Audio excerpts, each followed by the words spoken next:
Happy Saturday sa ating lahat mga idol. Eto, sa palagay kaya natin, masama bang maghanda ng bongga sa tuwing magkaroon tayo ng mga okasyon? Alam naman natin, halos buwan-buwan ay mayroong mga okasyon. Minsan, sa loob ng pamilya ay may okasyon. Birthday, anniversary.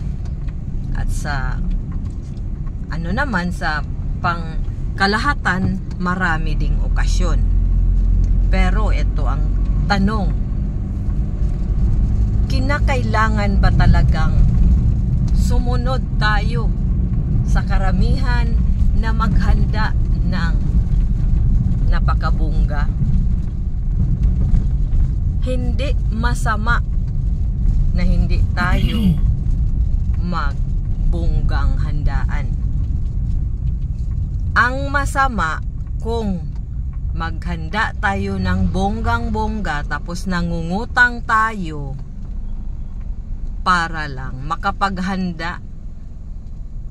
At ang pinakamasama pa dyan ay yung nangungutang tayo tapos hindi tayo magbayad. Kawawa naman ang inuutangan natin.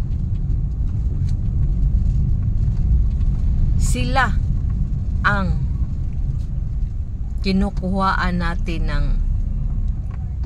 pang-budget sa ating kapritso para lang magiging bongga ang ating mga handaan.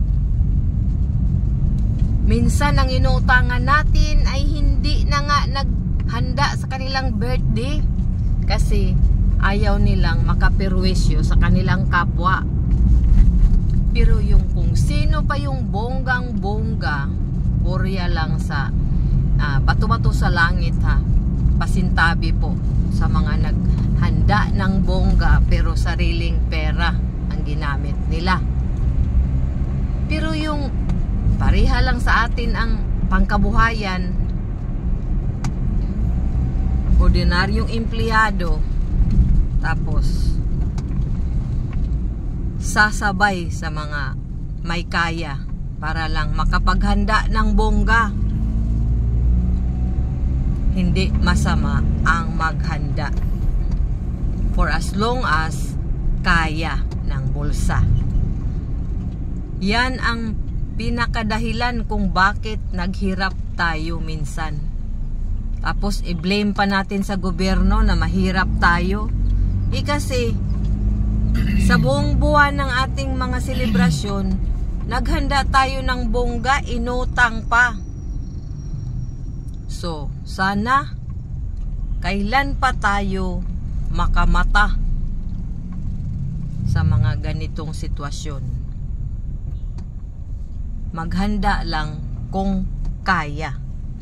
Or mag-ipon ka para sa ganyan na handaan. Hindi yung inuutangan mo ang magproblema para sa iyong handaan.